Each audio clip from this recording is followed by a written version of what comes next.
What's up, YouTube fans? Today we're going to take a look at the CDL Cat, or their version of a repainted RC. I think it's meant to look like Nightbird Shadow, but obviously very stylized and customized. This was sent to me by Dr. Diecast. There is some assembly required out of the box. You actually had to put this back part on and this front part on. And I show that during the unboxing, so if you're interested in that, you can check that out. But let's take a look. This thing is beautifully painted. Really nice metallic, almost like a gunmetal. You got this metallic silver, translucent with metallic purple behind that. More metallic purple here, translucent purple for the windscreen. These are all painted, this interior, at least the seats are die-cast. Those are painted in that brown color. You have a gradient wave of paint back here. It's really nicely done. You'll see that more in the vehicle, in the robot mode. Here's the back. You got more of that translucent with metallic purple. It's a very nice looking vehicle.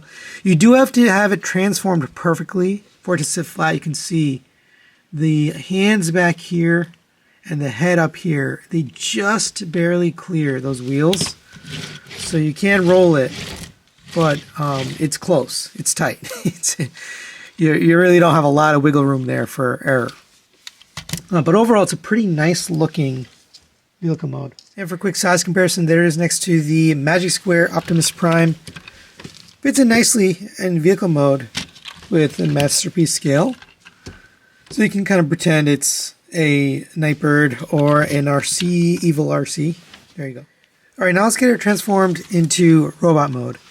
And there is some parts forming going on here, but we're going to pull apart here just so you can release this panel.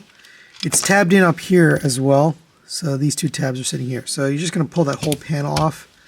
And while we're at it, might as well rotate this, lift it up, and then you're going to rotate it to the back. That'll make sense later, but just for now, just set that aside. We'll take care of this. You can lift these up and out of the way. We're going to come to the front here, and we're going to unpeg this panel. Take the legs. They're tabbed into the sides right here, and it's easier once I pull one out. You see there's a peg right here and a slot on the leg. So rotate this down, and it's actually going to clip in to the thigh. As you can see, there's a tab that's going to click into the inside. So I already clicked this one in. Then we're going to rotate the thigh. You have to rotate it here on that lower joint so that it ends up like that. All right, so I'll show you again on this side. Unpeg the leg, rotate this down, click that in. We're going to rotate the thigh here so that you get that down like that. And then you can push these back up. And then we can straighten out the feet, open up the heels. So you have that. And now we'll work on the upper body. So the upper body, we're going to release these panels. This one kind of came off already, but it's tabbed in here and here. So unpeg those two. It's a little tricky getting it back in, but same on the top. I need to take these two and just flip them open. Unpeg this from here. This is actually pegged in, and it's easy to pull it off the peg, but it's pegged in right here. You don't need to remove it for transformation. You really just want to untab it from the front. But it comes off very easily, so just be forewarned that you'll probably accidentally pull it off. All right, but it's supposed to stay tabbed in right here.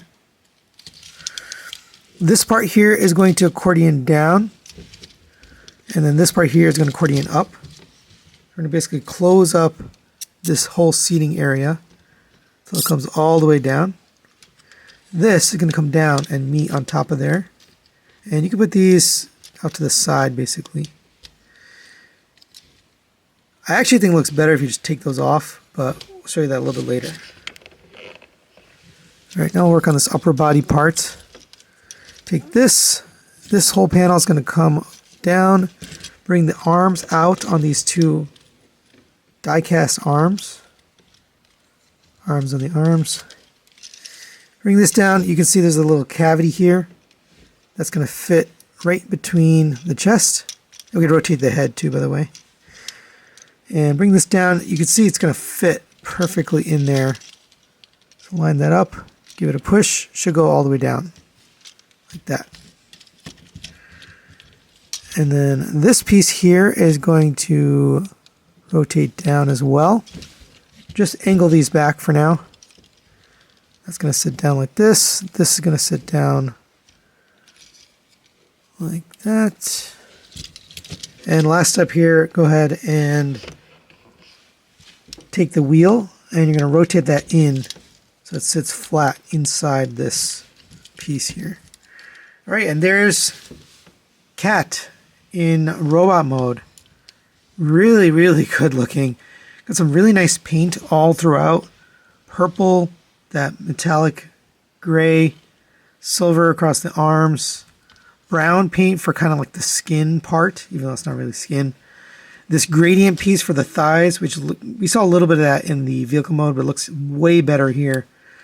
Purple paint, silver paint, lots of nice paint detail all throughout. She is a little bit back heavy because of all of this, but the good news, you can take it all off if you want to. So these are on ball joints, and you can just hold this center panel here and then pull these off the ball joint. It's a little bit of a tight fit, but you can't get those off. And then you can kind of fold this down out of the way. And I do think that looks a lot better without that kibble. If you really want it, you can actually transfer it down to here. And I don't know if you want to transfer it or not, but see the little ball joint spots right here? You can plug them in like that. And then have them hanging off like this. Me personally, I think that's pretty ugly. So I'm just going to set those aside because we've already got this panel off anyways. We might as well. And then if you want to, you could also remove these since they're on ball joints. I mean, it's intended to stay there, but because they're on ball joints, you might as well get it. And now you have a very clean, or a much cleaner backpack like this. Let's go over articulation. The head is on a ball joint. It gets up to there, but the neck itself can go back. So you can get high up. Neck can go forward, and the head can go way down. This is a kind of like a face mask here. You can pull this off and forward. It doesn't come with an alternate face, so there's no other way to display her. But if you pull this forward, there's not really a way to show it. Without the face, you can see that's pretty scary and ugly.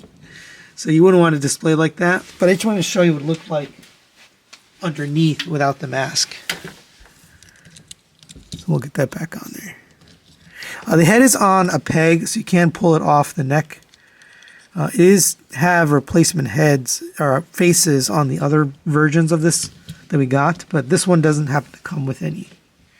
Continuing down, the shoulders are on a hinge that go up and down. You can move this shoulder pad out of the way, so you can lift it up all the way up to there and down to there. Rotates around. It's all friction. Pretty nicely tolerant, at least up here. Rotation at the bicep. You have a single jointed elbow, which actually was kind of a surprise to me. It looked like it was double, but it gets you well past 90 degrees. You have a ball jointed wrist, and there are swap out hands, so we'll talk about that when we get to accessories. So you can get different hands, but none of them are articulated at the fingers. You have a waist rotation here at the mid waist. You get side to side out of that. You have a rotation out of that, and you get a crunch down to there, back to there. Nothing down here. The legs are on drop-down joints, so it looks like that. Nice die-cast drop-down joints. It goes up all the way, but this is the issue here. Is this outward movement is just way too loose, and unfortunately not on a screw. It's just a friction hinge. So that's kind of a bad design. I think they really should have thought that through a little bit more. It goes back pretty far as well. The back and forth is nice and tight. It's the out to the side that's loose. And that actually makes posing a little tough because she does that. You know, she does the splits. So kind of a fatal flaw there. Rotation at the thigh, really nicely done rotation. You have a double jointed knee with some of that automorphing stuff. You got 2 pistons here that extend. That looks really nice.